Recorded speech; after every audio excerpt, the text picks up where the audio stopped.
नमस्कार साथियों, एनपेलाग।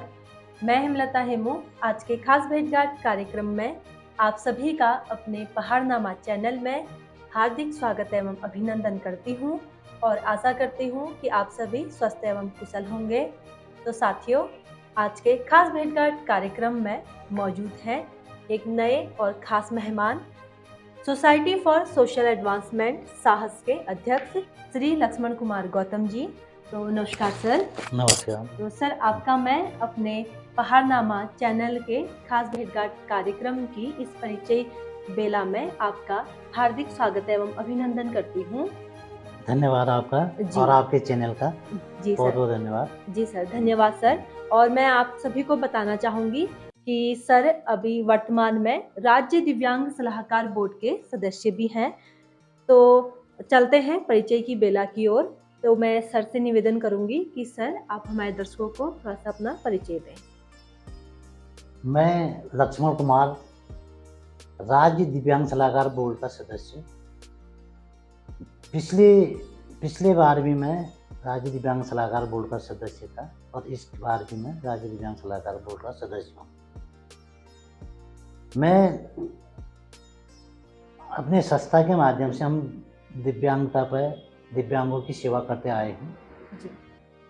और अब पूरे जिले पे, प्रदेश को तो हम देखते ही देखते हैं, लेकिन जिले के दिव्यांगों को, बागेश्वर मेरा जिला है इसलिए ज़्यादा फोकस मैं अपने बागेश्वर जिले पर इनके दिव्यांगों के लिए कुछ करने की चाह रखता हूँ और करूँगा। जी। बहुत बढ़िया सर, और धन्यवाद आपका कि जो आपकी जो ये नई सोच है वाकई में बहुत अच्छी है। तो सर, इसी परिचय के साथ मैं आपसे कुछ सवालों के जवाब जानना चाहूँगी। जैसे आप इतने समय से आप दिव्यांग लोगों की जो सहायता आप कर रहे हैं, तो सर आपकी जो ये संस्था है ये कब से पंजीकृत है और आप कब से दिव्यांगों की सेवा कर रहे हैं? देखिए, ये मेरी संस्था जो है जी 2006 पे जी ये रजिस्ट्रार ऑफिस में पंजीकृत है जी और जिसका पंजीकरण संख्या जो 1860 एक्ट के अंतर्गत रजिस्टर्ड है, 767 मेरा संस्था का रजिस्ट्रेशन नंबर है जी और मैं तब से हम लोग दिव्यांगों की सेवा करते आ रहे हैं जी और सुकून भी मिलता है और आगे भी करते रहेंगे। जी ये हमारा प्रयास है और हमेशा रहेगा। जी, बहुत बढ़िया सर। आपने एक चीज़ ये आपने सही बोला कि वाक़ई में जब हम दूसरों की सेवा या दूसरों की मदद करते हैं तो हमें बहुत सुकून मिलता है उससे। तो सर, इसी के साथ मैं जानना चाहूँगी कि मैंने सुना है कि दिव्यांगता पर वही संस्था काम कर सकती है जो पीडब्ल्यूडी एक्ट में पंजीकृत है। तो सर, आप इस पर क्या कहना चाहेंगे? हमारे दर्शकों को आप थोड़ा बताएँ। वैसे दिव्यांगों की सेवा करने के लिए मेरे हिसाब से तो किसी एक्ट की ज़रूरत नहीं होती है, जी लेकिन फिर भी जो भारत सरकार के जो गाइडलाइन है, जो उनके मानक हैं, उसको तो पूरा करना ही पड़ता है। जी ज़रूर।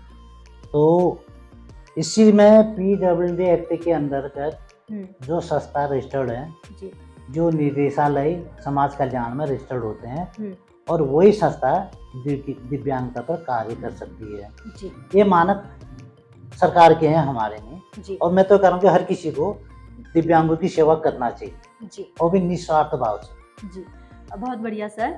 आपने इसी के साथ-साथ आप हमारे दर्शकों को मैसेज भी दे रहे हैं कि हमें दिव्यांगों की सहायता करनी चाहिए वाक़ई में। तो सर, इसी के साथ मैं आपसे ये जानना चाहूँगी कि क्या बागेश्वर में पीडब्ल्यूडी एक्ट में और भी कोई संस्था पंजीकृत हैं? देखिए, नहीं, बागेश्वर जिले में एक मात्र मेरी जो संस्था है जी, यही पीडब्ल्यूडी एक्ट पर रजिस्टर्ड है। जी। पीडब्ल्यूडी एक्ट का मतलब होता है कि ये इसमें बहुत सारे मानक होते हैं। ये जी, ऐसा नहीं कि तुरंत ही मिल जाता है। जी, मुझे 4 साल लगे हैं ये पीडब्ल्यूडी एक्ट में रजिस्ट्रेशन होने पर। जी।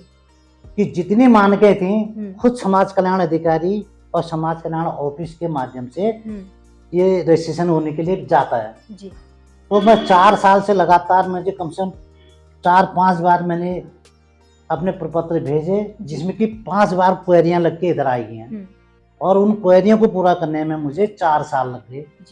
और ये ऐसा नहीं कि तुरंत जाके रजिस्ट्रेशन हो जाता है। बहुत ज़्यादा मानक होते हैं इसमें। जी। और मानक रजिस्ट्रेशन होने के बाद ये नहीं कि ये प्रपत्र खाली हमारे पास रहते हैं। जी। ये 13 जिले हैं, 13 जिलों के जिलों में जिला अधिकारियों के पास और 13 जिलों की समाज कल्याण अधिकारियों के पास जी। और दिव्यांग आयुक्त के पास, ये सब जगह पर इसकी कॉपियां जाती, प्रतिलिपियां जाती हैं, जो सलाहकार बोर्ड के सदस्य होते हैं उनकी भी। जी। तो ये दिव्यांग अधिकार अधिनियम 2019 के तहत 13 के प्रावधान पर ये मेरी संस्था रजिस्टर्ड है और जिसका पंजीकरण संख्या 81 है। जी। दूसरी संस्था कभी नहीं आ सकती बागेश्वर के अंदर, क्यों? वो मानक पूरा नहीं कर पा रही है। मुझे 4 साल लग गए और 4 साल से मैं लगातार ये मानक पूरे करने पर लगा हूँ। और 2022 में हमको बड़ी मुश्किल से हम मानक पूरा करके हमको ये प्रपत्र मिले हैं और ये पंजीकरण संख्या मिली है। जी, बहुत बढ़िया सर। मतलब आपने इस संस्था के लिए काफ़ी संघर्ष किया है। तो सर सबसे पहले तो आपको इसके लिए बहुत-बहुत बधाइयाँ धन्यवाद। कि अभी जैसे आपने बताया कि अभी तक सिर्फ़ आपकी संस्था है जो पीडब्ल्यूडी में पंजीकृत है। तो मैं आपको पुनः उसके लिए बहुत-बहुत बधाइयाँ देती हूँ। धन्यवाद। और शुभकामनाएँ भी देती हूँ कि आप आगे भी ऐसे ही आप कार्य करते रहें। तो सर साथ ही इसी के साथ मैं ये जानना चाहूँगी कि हमारे बागेश्वर जिले में जिस संस्था को वर्तमान में डीडीआरसी दी गई है, क्या वो पीडब्ल्यूडी एक्ट में पंजीकृत है? देखिए, मैं पहले भी कह चुका हूँ, एक मेरी सोसाइटी के सिवाय कोई पंजीकृत बागेश्वर पर नहीं है। जिस संस्था को डीडीआरसी दी गई है, ये तो मैं करीब 2018-19 से लगातार मैं माननीय जिलाधिकारी, माननीय समाज कल्याण अधिकारी के कार्यालयों में मैं पत्राचार के माध्यम से या स्वयं जाके मिलके उनसे डीडीआरसी की विज्ञप्ति निकालने के लिए कहता आया हूँ और उस पर कभी किसी ने अमल नहीं किया। जी। आज बड़ी मुश्किल से जब हमने सुना कि भाई डीडीआरसी के जीएमटी की मीटिंग हुई, उसमें किसी सोसाइटी को 31 मार्च तक के लिए उसको डीडीआरसी दे दी गई है। जी। मैं यही कह रहा हूँ कि एक तो कोई सार्वजनिक उसका तो कहीं कोई जिक्र ही नहीं हुआ है कि उसको दे दी गई है। ये मैंने सुना है कि 31 मार्च तक किसी रेड क्रॉस सोसाइटी को ये संस्था दे दी गई है। लेकिन मैं ये कह रहा हूँ कि एक तो रेड क्रॉस के सिवाय वहां पर मेरे भी प्रपत्र थे, मैंने भी अपने लेटर लगाए थे, मैंने भी अपने प्रार्थना पत्र के संग अपने जितने भी ये पूरा नई गाइडलाइन है, नई गाइडलाइन के 26 पन्ने की गाइडलाइन है जो उनके पास भी नहीं है। वो पूछते हैं कि अपनी ये गाइडलाइन हमको दे दो, तो उसके माध्यम से भी हमने इनको ये दिया। इनको हमारे कोई प्रपत्र याद नहीं आए, इन्होंने सीधे सीधे, अब इसे षड्यंत्र कहें या क्या कहें, उसके माध्यम से इन्होंने सीधे सीधे ये निदेशालय पर 31 मार्च के लिए उनको डीडीआरसी के लिए कह दिया गया है। लेकिन जो बहुत दुर्भाग्यपूर्ण बात है, हम इस तरह से मेहनत करते आ रहे हैं, दिव्यांगों की सेवा करते आ रहे हैं, और दिव्यांगता क्या चीज होती है कि कोई दूसरी संस्था जान सकती है उसको? मैं खुद दिव्यांग व्यक्ति हूँ, दिव्यांगता पर मैं काम करता हूँ, तो मैं जान सकता हूँ कि दिव्यांगता क्या चीज होती है। और लेकिन अगर ये करा गया है तो ये बहुत ज्यादा गलत बात है। क्यों? जब 31 मार्च तक आप अगली संस्था को दे सकते हैं, तो 31 मार्च तक हमको भी तो दे सकते थे। हमको भी दिखा दिया जाता कि भाई आप देख लें आपका काम कैसा है, उसके बाद आपको देंगे। लेकिन उन्हें हमको न देते हुए सीधे दूसरी संस्था को दे दिया। आगे क्या करेंगे हमको भी ये भी मालूम है, सीधे सीधे बोल देंगे कि नहीं इनका कार्यकाल ठीक है, उनको आगे प्रमोट कर देंगे। और जो हम दिव्यांगताओं पर हम कार्य कर रहे हैं हम देखे रहेंगे। बड़ी संस्था है, बड़ी संस्था को कोई मानक नहीं चाहिए, मानक होते हैं छोटी संस्थाओं के लिए। तो ये हम तो कह रहे हैं ये बहुत बड़ी बात है, ये गलत हुआ है हमारे साथ। जी ठीक है सर। तो सर जैसे आपने बताया कि 31 मार्च तक जो संस्थाएं को जो डीडीआरसी दी जा रही है, तो सर मैं इसमें जानना चाहूंगी कि इसमें आप और प्रदेश के दिव्यांग संगठन है जो, तो उन सब का और आपका इसमें अगला कदम क्या रहेगा? देखिए, हमने समस्त जितने भी दिव्यांग संगठन है प्रदेश के सबको हमने सूचित कर दिया। जी। क्यों? दिव्यांगता के संग जो ये राजनीति कर रहे हैं, दिव्यांगता पे जो ये दिव्यांगों के लिए जो गलत काम कर रहे हैं, ये अच्छी बात नहीं है। अपने तक सीमित, आप अपना क्षेत्र पर रहिए। दिव्यांगों से आपको क्यों ये सरोकार नहीं करना चाहिए, क्योंकि ये आपका नहीं, ये आपका क्षेत्र नहीं है। जो जिसका क्षेत्र है उसको करने दीजिए, जो मेहनत कर रहे हैं उसको करने दीजिए। आप इसमें भी राजनीति कर रहे हैं और इसमें भी आप क्या कर रहे हैं, दिव्यांगों को, बस दिव्यांगों का हनन क्यों कर रहे हैं आप? उनके अधिकारों का हनन मत कीजिए, आप अपने कार्य को कीजिए। दिव्यांग संगठन और हमारा यही निर्णय कि अगर 31 मार्च के बाद अगर DDRC की विज्ञप्ति नहीं निकली तो प्रदेश स्तर पर आंदोलन होगा और ये नहीं कहेंगे कि वो पहले हमको नहीं बताया करके, और यहीं तक हम चुप रहने वाले भी नहीं है। ये नहीं कि दो चार दिन बोलेंगे उसके बाद चुप हो जाएंगे, क्योंकि हमारा अधिकार है। जो दिव्यांगों के लिए जो उत्पीड़न करेगा, ये उत्पीड़न नहीं तो क्या है। 3500 दिव्यांग बागेश्वर में रजिस्टर्ड है जी।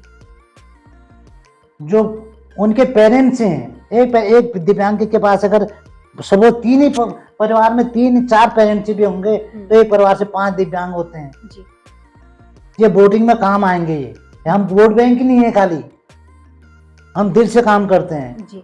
अभी इसके बाद हमारा एक वो बना हुआ है, लक्ष्य बना हुआ है, जैसे कि मैंने पहले भी कहा है, मैंने दिव्यांगता पर जी उनके लिए रोजगार परक कार्यक्रम आज तक 23 साल हो गए जिले बने हुए, एक सस्ता दिव्यांग देख रही थी DDRC। मैं कई बार जाके कहा मैंने कि DDRC की विज्ञप्ति निकाल दीजिए। अब हम उन्हें उसमें ज्यादा ये नहीं कर पाए कि हमारे पास दिव्यांग अधिकार अधिनियम के तहत हमारे पास कोई रजिस्ट्रेशन नहीं है। जब हमारे पास रजिस्ट्रेशन आ गया, हम आपसे बोल रहे हैं कि भाई दिव्यांगों के लिए हम सेवा कर रहे हैं, हमें और मौका दीजिए। हम उनके लिए आकर बता दीजिए कितना रोजगार परक कार्यक्रम किया DDRC ने यहाँ पर। जब मैं DDRC के लिए कहता था, कहने को समाज कल्याण जाता था, वहां ये कहा जाता था मेरे को उनकी कोई कंप्लेंट नहीं आई है, कैसे हटा दें उनको। अब इतनी बड़ी कंप्लेंट आई है जिसकी पूरी मैं गाइडलाइन आपको देता हूँ, पूरी ये पेपर की कटिंग है, ये पेपर की कटिंग है। ये जिस संस्था ने ये इतने बड़े कुकृत्य करके बच्चों के संग किया, तो इसमें क्या ये साजिश नहीं है क्या? इनके संग मिले हुए होंगे लोग, तभी तो मेरे को DDRC के लिए विज्ञप्ति नहीं निकालने दिया इन लोगों ने। मैं प्रार्थना कर रहा था बार बार कि मैं मुझे काम करने दीजिए, मुझे लाइसेंस मिल चुका है, नहीं कोई नहीं करता है। इसलिए मैं आपके चैनल के माध्यम से इन लोगों से ये कहना चाहता हूँ कि इसमें मत रहिए, इस धोखे में मत रहिए कि ये कुछ नहीं करेंगे। हम लास्ट तक हम छोड़ेंगे नहीं किसी को, हम क्योंकि हमारा अधिकार है। जो दिव्यांगों का अधिकार छीनेगा वो हम उसे सहन नहीं करेंगे। ये हम आपके माध्यम चैनल के माध्यम से इनको दे रहे हैं जी।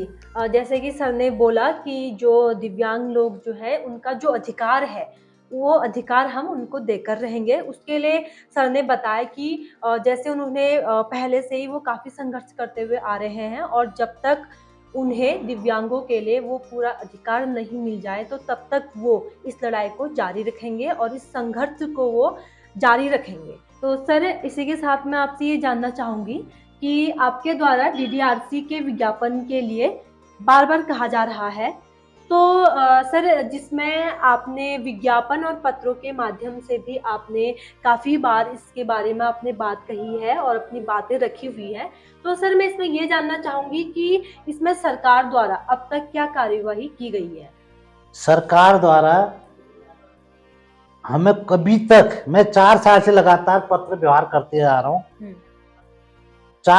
मैं पहले भी कह चुका हूँ कि 4 जिलाधिकारी का ट्रांसफर हो चुका है। समाज कल्याण अधिकारी के पास भी मैं हमेशा विज्ञापन के लिए मैं पत्र भेजता आ रहा हूँ, लेकिन मुझे आज तक कोई सूचना नहीं दी गई। यहाँ तक कि जब मैं बताता हूँ मुझे सुनने में आया कि 31 मार्च तक विज्ञापन DDRC दे दी गई है, उसका भी कहीं पर कोई जिक्र नहीं आया, कहीं पर कोई सार्वजनिक नहीं किया गया। नैनीताल जिले में जो DDRC दी गई थी उसकी तो विज्ञप्ति आ गई, उसके तो पेपर में सार्वजनिक आ गया था कि फलाने संस्था को DDRC दे दी गई है, लेकिन बाकी सरकार भी कोई पता नहीं है जी। लेकिन हमारे हम तो यही कहते हैं कि हमारे साथ ये राजनीति न करते हुए दिव्यांगों को आप उचित मार्गदर्शन दें, हम उनकी सेवा करें तो हमें करने दें जी। अगर आपके माध्यम से अगर हमें DDRC मिल जाएगी तो हमें सेवा करने में और भी सुविधा हो जाएगी जी। हम बार बार कहते आ रहे हैं, अभी तुरंत हमने इस भाई रोजगार परक कार्यक्रम कर रहे हैं दिव्यांगों के लिए। सिलाई, कढ़ाई, चौक मिट्टी बनाना, मोमबत्ती बनाना, संगीत प्रशिक्षण, हम सब उनके लिए व्यवस्थाएं कर रहे हैं। क्यों? जो कि खुद वो अपना स्वरोजगार कर सकें और आत्मनिर्भर बन सकें। आज तक 13 साल से एक DDRC हाथ चला था कि उसने कोई ऐसा कार्य नहीं करे। सब कागजों पे ही जो हुआ है वो, और धरातल पर तो कोई कार्य नहीं हुआ है। और हम धरातल पर कार्य कर रहे हैं। जी। आप समाज कल्याण के जो पिछले बार के कार्यक्रम है, हमारी संस्था की ओर से उनको क्या सहयोग नहीं मिला, आप उसको वीडियो देखे पुरानी जो उनके पास है। जी। चाहे वो LM को कैंप, जिसमें कि कीर्तन अंक बांटे जाते हैं, उस पर हो गया, और UDID कार्ड बनाने पर जी। हर जगह पर हमारी संस्था ने उनको सहयोग दिया है। अपने घर घर जा जाके हमारे जो कार्यकर्ता हैं संस्था के, उन्होंने दिव्यांगों को अपने खर्चे पे गाड़ी में बैठा बैठा के CMO ऑफिस तक ले जाके उनके UDID कार्ड बनाए हैं। जी। और अभी ये कहा जाता था बीच में कि बागेश्वर जिला UDID कार्ड बनाने में प्रदेश में फर्स्ट नंबर पर है, जो कि उसमें हमारी संस्था का सहयोग है। हमारी संस्था का कहीं पर कोई नाम नहीं लेता है। जी। हमें नाम से भी मतलब नहीं है, हम तो सेवा कर रहे हैं और आगे भी सेवा करते रहेंगे। लेकिन हम आपके चैनल के माध्यम से यही कहना चाहते हैं कि आप ये षड्यंत्र बंद कर दीजिए दिव्यांगों के लिए जी। और दिव्यांगों के लिए उचित सेवा दीजिए, उनके रोजगार में, उनके उत्थान में मदद कीजिए। बहुत अच्छी बात है, आप अपने स्तर से अपने कैंपों में काम करते हैं। हम भी अपने स्तर से हम आप लोगों के कैंपों में काम करवाते हैं। कहीं ब्लड डोनेट करना हो वो भी हम करवाते हैं, तो आगे भी करते रहेंगे हम क्योंकि भारत के नागरिक हैं। और अगर ये पंजीकृत प्रमाण पत्र है, अगर ये मान्य नहीं है, इसकी जरूरत नहीं है, तो इसे देना नहीं चाहिए। आपने हमें ये प्रमाण पत्र दे रखा है कि दिव्यांगों की सेवा करने के लिए, तो और उनके पास नहीं है। और कभी कोई पूछ रहा था कि मैंने उनसे पूछा था कि भाई जो संस्था को आपने DDRC दी है, क्या उनके पास ये दिव्यांग अधिकार अधिनियम के तहत कोई सर्टिफिकेट है? तो वो बोलते हैं नहीं, उस सोसाइटी को तो उसकी ज़रूरत नहीं है। तो नहीं है, मैं तो पहले भी बोल रहा हूँ, तो इसको बंद कीजिए, इसको मत करवाइए आप। जो ये हमें 4 साल से इतनी मेहनत करने के बाद हमें प्रमाण पत्र मिला है दिव्यांगों की सेवा करने के लिए, तो आप इसको भी हटा दीजिए। जब हमें मिला है तो हमें सेवा करने का मौका दीजिए। और बस आपके चैनल इतना ही मैं बोलना चाहूँगा, आप यहाँ तक इस भ्रम में न रहें कि हम चुपचाप बैठ जाएंगे और आप 31 मार्च के बाद इनको प्रमोट करके उनको कहेंगे कि नहीं इनका कार्यकाल अच्छा हो रहा है, इनको DDRC दे दो। ये हम नहीं होने देंगे, कतई नहीं होने की। मेरे संगठन से बात हुई है, 31 मार्च के बाद आंदोलन होना है, इतना हम आपको बता देते हैं। जी, बहुत बहुत धन्यवाद सर। आपने हमारे चैनल के माध्यम से हमारे दर्शकों को आपने आज DDRC के बारे में बताया। वो आप जो सराहनीय कार्य आप हमारे दिव्यांग लोगों के लिए आप कर रहे हैं, वाकई में ये बहुत ही सराहनीय कार्य है और इसके लिए मैं आपको पुनः बधाइयाँ एवं शुभकामनाएं देती हूँ। और साथ ही मैं अपने दर्शकों से भी ये कहना चाहूँगी कि आप भी ऐसे ही हमारे सर को सहयोग करें और सर के साथ आप दिव्यांग लोगों की सहायता करें और उनको कोई भी समस्या हो तो आप उनका समाधान करें या फिर आप सर से मिलें। और जहाँ पर भी किसी भी दिव्यांग को जो भी समस्या आ रही है तो आप सोसाइटी फॉर सोशल एडवांसमेंट साहस के अध्यक्ष श्री लक्ष्मण गौतम जी से आप मिलें। और कोई भी समस्या है तो मैं उम्मीद ही करती हूँ कि सर इस सेवा को आगे तक ऐसे ही बनाए रखेंगे। और जैसे सर ने बोला कि अगर दिव्यांगों के अधिकार अगर नहीं मिले तो वो आगे आंदोलन करने के लिए भी बाध्य रहेंगे।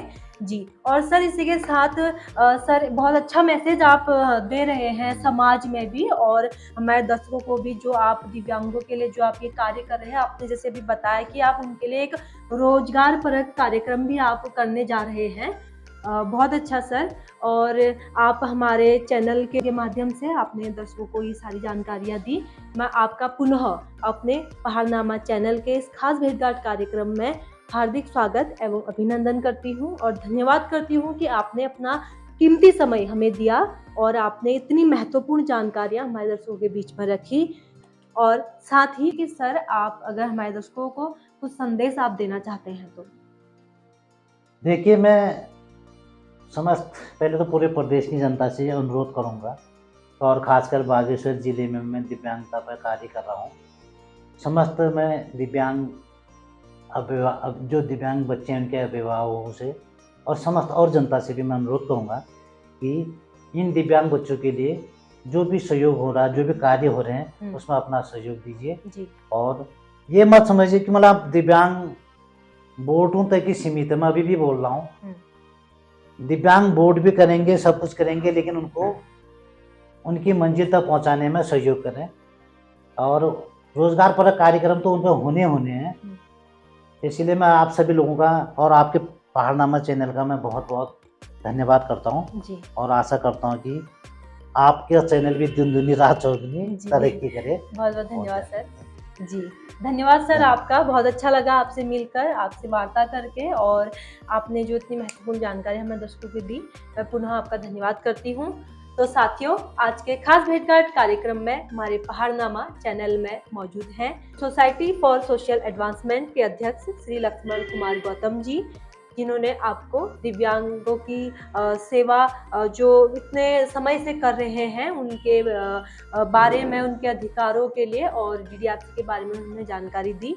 तो मैं उम्मीद करती हूँ कि आपको आज का खास भेंटघाट कार्यक्रम पसंद आया होगा। तो चैनल को सब्सक्राइब कर बेल आइकन जरूर दबाएं, वीडियो को लाइक एवं शेयर जरूर करें और कमेंट्स बॉक्स में कमेंट्स करके आप हमें जरूर बताएं कि आपको आज का ये कार्यक्रम कैसा लगा। और यदि आगे आपको हमारे सर से कोई जानकारी आपको चाहिए, चाहे वो डीडीआरसी के क्षेत्र में हो या ऐसे ही किसी भी क्षेत्र में हो, तो आप हमसे संपर्क करें, कमेंट्स बॉक्स में लिखकर बताएं, ताकि हम जब हम अगले कार्यक्रम में आए सर के साथ, तो हम आपको ऐसे ही महत्वपूर्ण जानकारियां आपके सामने रखें। तो तब तक के लिए आप बने रहे पहाड़नामा चैनल के साथ। ओके, धन्यवाद, नमस्कार।